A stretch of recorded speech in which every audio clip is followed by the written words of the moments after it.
Evangelho segundo escreveu o apóstolo João, capítulo 17, no versículo 18, no versículo 12, nós vamos ver Jesus dizer assim. Esse contexto aqui é uma oração sacerdotal que Jesus está fazendo pela igreja. E aí no versículo 12, Jesus vai dizer assim: estando eu com eles no mundo, guardava-os em teu nome. Tenho guardado aquele que tu me deste. Nenhum deles se perdeu, senão o filho da perdição, para que as Escrituras se cumprisse. Bem, nós lemos um texto aqui, onde muitos se baseiam nele para trazer uma ideia da doutrina da predestinação. Um dos textos, né? Tem vários textos na Bíblia que eles pegam de uma forma totalmente equivocada, dentro de uma interpretação fora do contexto. Tem nada a ver. Fora do contexto geral da Bíblia. Pegam textos locais e aplicam ali que não está dando base. Esse texto aqui que nós lemos, João 17, 12, Jesus vai dizer, Jesus chamou os discípulos para a missão. Antes de partir, fez uma oração por eles, não é? Aí, dentro dessa oração, Jesus ele vai citar algo importante que a gente precisa aprender.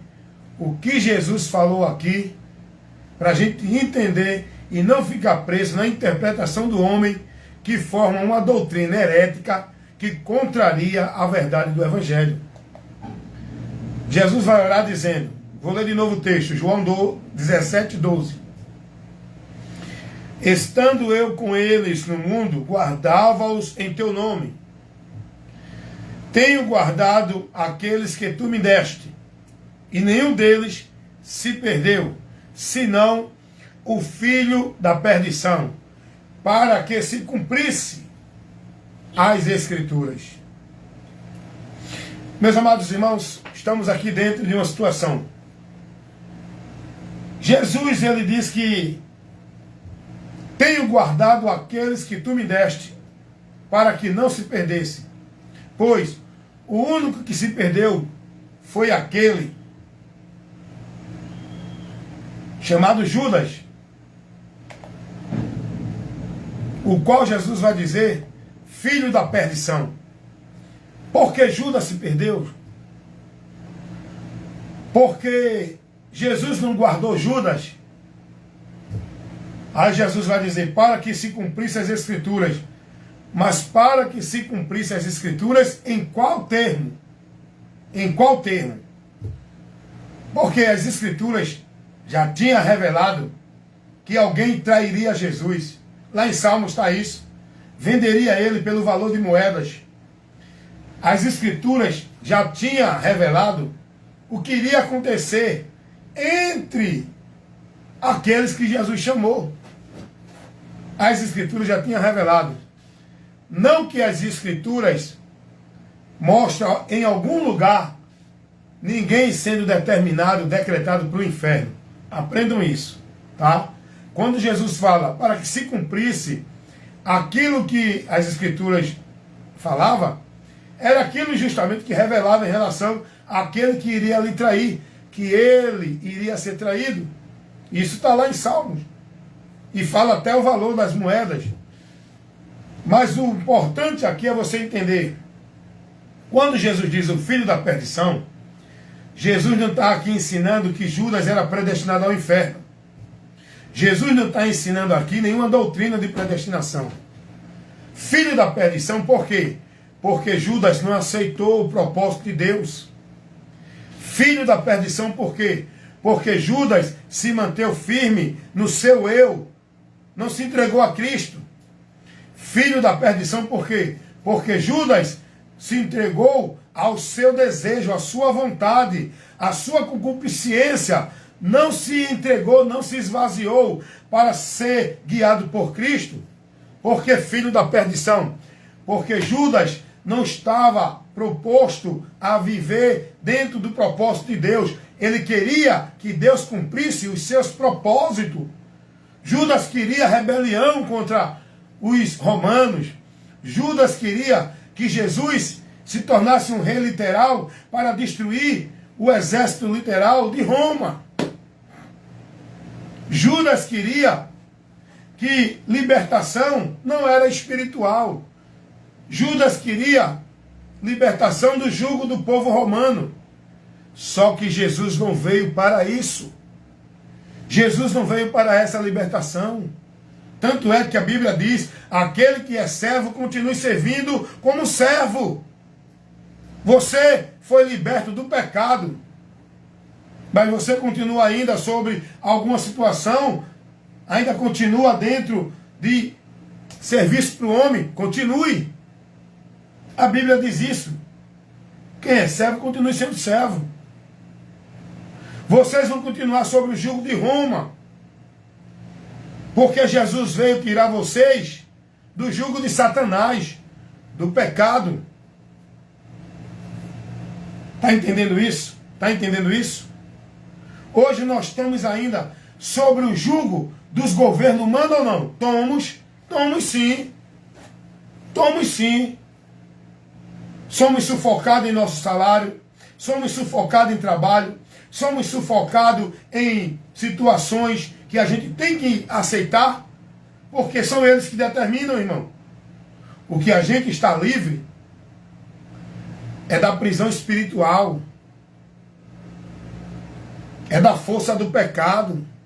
Entenda isso. Tem muita gente que não entende isso não, tá? Tem muita gente que não compreende isso não. Eu vi uma irmã dizer assim, eu sou filha do rei, eu não aceito trabalhar de empregada doméstica na casa de ninguém, porque Deus me disse que eu sou cabeça e não cauda. Pega o texto, os pastores ensinam errado o povo, e o povo começa a pensar assim, ó, começa a ter esse entendimento, tá vendo? Quem é pobre continua pobre, quem é empregado continua empregado, quem é patrão continua patrão, quem é rico continua rico. Porém, todos que estão em Cristo, a riqueza, a bênção, a vitória que Cristo veio nos trazer, não foi de coisa neste mundo material, foi da maldição do pecado que Satanás lançou na humanidade, que trouxe maldição, prendeu, condenou, julgou, sentenciou. O pecado trouxe a sentença para o homem divina. Jesus veio nos livrar disso. Mas Judas não queria saber disso. A mente de Judas estava preso nas coisas deste mundo. Judas foi chamado de filho da perdição por causa desse sentido. Que ele não se entregou a Jesus para se submeter à vontade do Senhor. Ele queria que o Senhor fizesse a vontade dele. Foi por isso que Judas traiu Jesus, querendo motivar uma rebelião, para Jesus se manifestar com os seus discípulos, para causar uma rebelião contra o reino de César. Jesus não veio para isso. Judas não entendeu o propósito. Judas queria o seu propósito. Por isso que Jesus chamou-lo de filho da perdição. Olha por que foi. Vem para a exegese bíblica. Vem aprender de Cristo dentro da interpretação do texto. Porque os hereges também eles fazem exegese. Mas uma interpretação deturpada, tendenciosa. Os hereges também usam a palavra, sabem manejar para o engano. Mas olha porque Judas foi chamado por Jesus de filho da perdição. Efésios capítulo 2. No versículo 1, vai dizer assim: e vos vivificou, estando vós mortos em ofensas e pecados,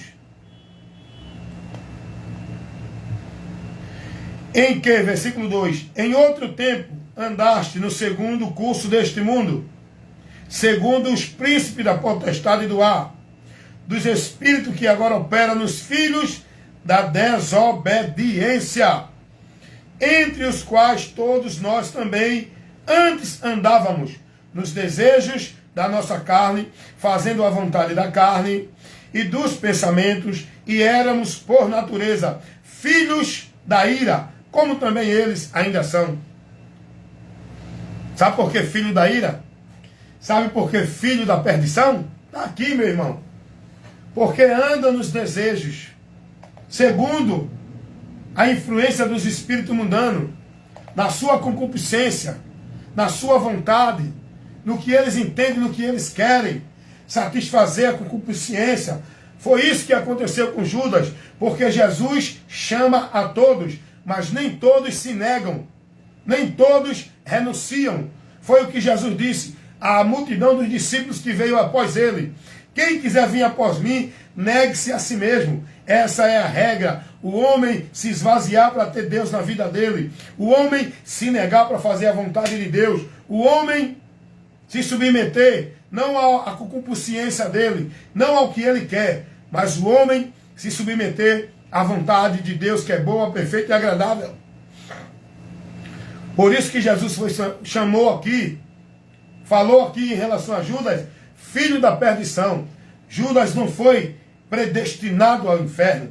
Foi a decisão, a escolha, a direção que Judas escolheu tomar. Por isso que ele foi levado ao inferno. E o texto aqui em Efésios vai dizer que todos são filhos da ira. Até os próprios apóstolos também eram filhos da ira. Mas quando se converte a Cristo, agora muda a situação. Agora não é mais filho da ira. É filho de Deus para receber a vida eterna com Deus. Não é mais filho da ira para receber a ira de Deus, a condenação eterna. Você está entendendo o que é que a Bíblia nos ensina? Não é isso que esses homens pregam? Não, mas Judas era predestinado, porque Deus predestinou para o céu e para o inferno. Aonde tem isso na palavra de Deus? Isso é uma doutrina que vai de encontro ao que Jesus pregou, irmão. Jesus vai dizer que o inferno não foi preparado para os homens. Jesus vai dizer que o inferno foi preparado para Satanás e os demônios, os anjos rebeldes que se rebelaram contra Deus. Não é para os homens. Em canto nenhum Jesus vai dizer que Deus determinou alguém para o inferno. O homem vai para o inferno, sabe por quê?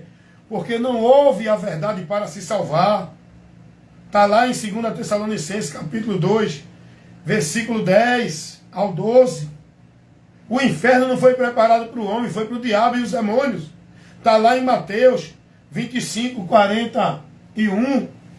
Jesus vai dizer isso. Jesus não veio para salvar predestinado. Jesus veio para salvar todos os pecadores. E a salvação não é por meio de decreto incondicional, é por meio da fé, condicional à fé. Pela graça sois salvos mediante a fé. Efésios 2, 8 e 9. Jesus veio salvar, não foi predestinado. Ele é o Cordeiro de Deus, não é para um grupo seleto, para tirar, que tira o pecado da humanidade. Tirar o pecado é justificar o pecador que crê nele, para toda a humanidade. O propósito de Deus é que todos os homens se salvem. Deus não mandou Jesus para salvar só os predestinados. Deus enviou Jesus pelo amor que ele sentiu e tem. Sentiu não, o amor dele pela humanidade, ele tem ainda hoje. Mas esse amor foi o ato que ele operou para salvar o pecador. Se o pecador não crer, não se converter, não aceitar, continua para receber a ira de Deus. Continua como filho da ira. Você está entendendo por que Judas foi classificado como filho da perdição? Porque não aceitou a salvação, meu irmão. Jesus vai dizer, quem nele crê não é condenado. Mas quem não crê já está condenado. Não é quem é predestinado, é quem não crê. Toda a humanidade está dentro do juízo, condenada ao inferno. Salvação só por Jesus. Salvação só por Jesus. Não tem ninguém predestinado ao inferno. Tem um homem condenado por causa do pecado. Mas se ele crê em Jesus, ele é salvo. Ele é livre da condenação. Então creia em Jesus para ser salvo, porque esse é o propósito de Deus. Ele não tem prazer na morte do ímpio, antes que o pecador se converta para que tenha a vida eterna. Deus quer que todos se salvem e venham ao conhecimento da verdade. 1 Timóteo capítulo 2, versículo 4. Que Deus abençoe, receba o entendimento da verdade que liberta. Amém?